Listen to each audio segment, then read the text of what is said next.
ആളുകളെ ഇങ്ങനെ ശ്രദ്ധിക്കാറുണ്ട്. അപ്പോൾ എന്നിലില്ലാത്ത ഊർജ്ജസ്വലത കാണുന്ന വ്യക്തികളെ ഞാൻ ശ്രദ്ധിച്ചപ്പോൾ അത് ഓൾഡ് ഏജ് പീപ്പിൾസാണ്. ഇൻ 80s ഓൾസോ അവർ വളരെ കാര്യക്ഷമതയുള്ളവരാണ്. അവരുടെ വീട്ടിലൊക്കെ നല്ല വൃത്തിയുണ്ട്. നമുക്കവരെ ഫോളോ ചെയ്യാൻ തോന്നും. They are in 80s. I am so tired, sometimes exhausted. But അവരെ നോക്കുമ്പോൾ അവർ വളരെ ആക്റ്റീവായി കാണും. അപ്പോൾ ഞാൻ ഇതിലൊരു 10 കുറച്ച് പേരെ തിരഞ്ഞെടുത്തിട്ട് എനിക്കറിയാവുന്നവരോട് ഇതിൻ്റെ റീസൺ ഞാൻ ഇവരോട് ചോദിച്ചു. അപ്പോൾ നമ്മുടെ രാവിലെയുള്ള വ്യായാമ മുറകൾ ശരീരത്തിൽ വലിയ മാറ്റം വരുത്തും. നാഡീവ്യൂഹശാസ്ത്രത്തിൻ്റെ തത്വമനുസരിച്ച് അത്തരം വ്യായാമങ്ങൾ നിങ്ങളുടെ മസ്തിഷ്കത്തിൽ ഗുണകരമായ രാസപ്രവർത്തനത്തിന് വഴിയൊരുക്കുകയും ദിവസം മുഴുവൻ ഉന്മേഷം നൽകുകയും ചെയ്യുന്നു. അതായത് വിയർത്തുകൊണ്ടുള്ള വ്യായാമങ്ങൾ, ഓട്ടം, ചാട്ടം, നീന്തൽ, ഇവയൊക്കെ നമുക്ക് സ്വീകരിക്കാം. ഇതിൻ്റെ ഗുണം എന്തെന്ന് വെച്ചാൽ നമ്മുടെ കോർട്ടിസോൾ എന്ന് പറഞ്ഞൊരു അന്തർഗ്രന്ഥി സ്രവമുണ്ട്. അത് അഡ്രിനൽ ഗ്രന്ഥിയാണിത് ഉൽപ്പാദിപ്പിക്കുന്നത്. അപ്പം ഈ കോർട്ടിസോൾ എന്ന് പറയുന്ന സാധനം പ്രതിഭാവൈഭവത്തിലും കാര്യക്ഷമതയിലും പ്രതിസന്ധി സൃഷ്ടിക്കും. ഇത് എല്ലാ നേട്ടങ്ങളിലും ഈ കോർട്ടിസോൾ ഒരു വിഘാതം ഉണ്ടാക്കും. അപ്പോൾ ഈ പ്രഭാതത്തിൽ ഈ കോർട്ടിസോളിൻ്റെ അളവ് നമ്മുടെ ശരീരത്തിൽ കൂടുതലായിരിക്കും. എപ്പോഴും പ്രഭാതത്തിൽ കോർട്ടിസോളിൻ്റെ അളവ് കൂടുതലായിരിക്കും. അപ്പം രാവിലെ 5 മുതൽ 5:20 വരെയുള്ള വ്യായാമം കോർട്ടിസോളിൻ്റെ അളവ് കുറച്ച് നിങ്ങളുടെ കാര്യക്ഷമത വർദ്ധിപ്പിക്കുന്നു. പൂർണ്ണ ആരോഗ്യാവസ്ഥയും വിജ്ഞാനം നേടാനുള്ള കഴിവും ഇതെല്ലാം നമുക്ക് വർദ്ധിപ്പിക്കുന്നു. വ്യായാമം ചെയ്യുമ്പോൾ മസ്തിഷ്കത്തിലെ നാഡീവ്യൂഹ കോശങ്ങൾ നമുക്ക് ഒരു ദിവസത്തേക്കുള്ള ഊർജം നൽകുന്നു. ഈ മസ്തിഷ്കവുമായി ബന്ധപ്പെട്ട് ഈ നാഡീവ്യൂഹ കോശങ്ങൾ മാനസികമായ പിരിമുറുക്കം കൊണ്ട് ശിഥിലമായ മസ്തിഷ്ക കോശങ്ങളെ പുനർജീവിപ്പിക്കുന്നു. നമ്മളെ സ്ട്രെസ്സ് കൊണ്ട് നമ്മുടെ മസ്തിഷ്ക കോശങ്ങളെല്ലാം പോയി. അപ്പോൾ അതിനെ പുനർജീവിപ്പിക്കുന്നു. പിന്നെ അതിനെ ദൃഢമാക്കുന്നു. ബുദ്ധിയും ചിന്താശക്തിയും നിലനിർത്തുന്നത് ഈ രാവിലെയുള്ള നമ്മുടെ ആ എക്സസൈസുകൾ മസ്തിഷ്ക കോശങ്ങളെ വളർത്തുകയും ചെയ്യുന്നുണ്ട്. അപ്പോൾ ഇതാണ് രാവിലെ ഉണർന്ന് ഞാൻ ഏറ്റവും കൂടുതൽ ശ്രദ്ധിച്ചിട്ടുള്ളത് എൻ്റെ അച്ഛനെ തന്നെയാണ്. ഞാൻ സ്ട്രോക്ക് വന്നിട്ടുണ്ട്, ഡയബറ്റിക്കാണ്, കാർഡിയാക് ഡിസോർഡേഴ്സ് ഉണ്ട്. ഇതെല്ലാം ഉണ്ടെങ്കിലും ഒരു വല്ലാത്ത കോൺഫിഡൻസ് ലെവലുണ്ട്.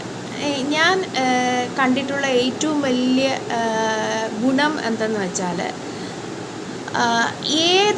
ഇപ്പോൾ ഓരോരുത്തർ നമ്മൾ കാണുന്നില്ലേ, ഞങ്ങളുടെ കുടുംബം അനുഭവിച്ച ദുരിതങ്ങൾ ഇപ്പോഴത്തെ തലമുറയിലായിരുന്നെങ്കിൽ ഞങ്ങളും വലിയ കൊലയാളികളായി മാറുമായിരുന്നു. പക്ഷേ ഇതെല്ലാം ഓവർകം ചെയ്യാൻ ഈ കഴിഞ്ഞ തലമുറയിലെ ആൾക്കാർ എങ്ങനെ ഇവർ ഇത്രയും ആക്റ്റീവ് ആവുന്നു എന്ന് ഞാൻ ആലോചിച്ചു. അവരുടെ വീടൊക്കെ പഴയ തലമുറയിലുള്ള എനിക്കൊരു വലിയ ഭാഗ്യം കിട്ടിയിട്ടുണ്ട്. അതിന് പ്രവാസികളോട് നന്ദി പറയുന്നു. നമ്മൾ ഓരോ വീട്ടിൽ ചെല്ലുമ്പോൾ പ്രവാസികളാണ്, അമ്മയും അപ്പനും മാത്രമേ കാണുള്ളൂ. ഈ മക്കൾക്ക് കിട്ടുന്ന സ്നേഹം മുഴുവൻ അവർ നമ്മൾക്ക് തരും. ചിലർ ഫുഡും ഓഫർ ചെയ്യും.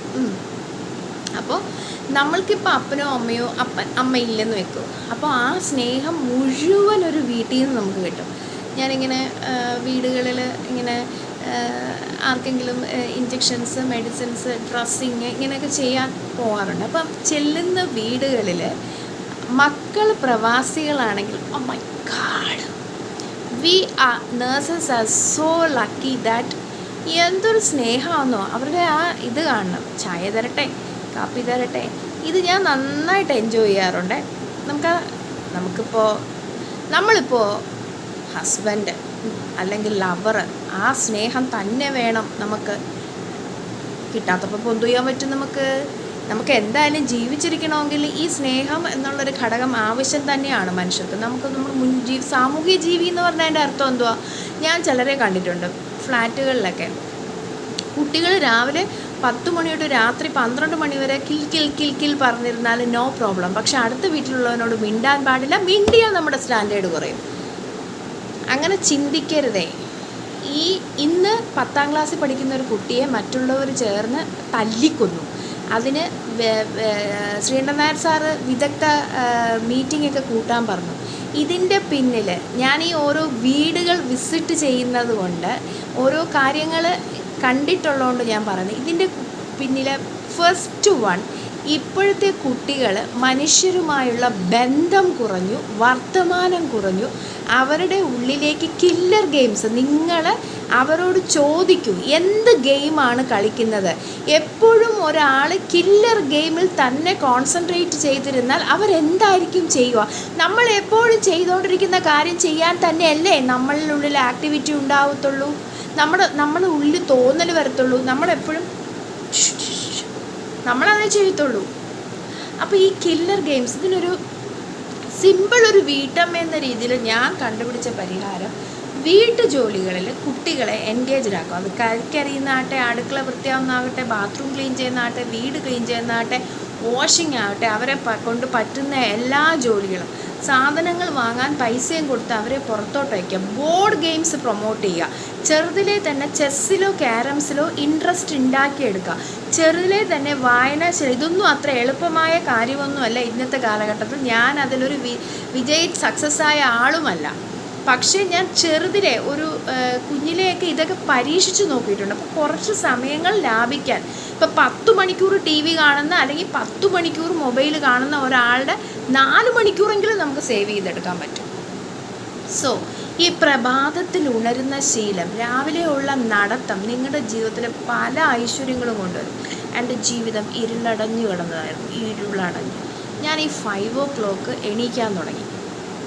എണീച്ച് നമ്മൾ സൂര്യനെ, നമ്മൾ ഹിന്ദുക്കൾ ദൈവമായിട്ട് കാണണ്ടേ, നമ്മൾ ദൈവമായിട്ട് കാണണ്ടേ സൂര്യനെ? ഒന്ന് ആലോചിച്ചേ.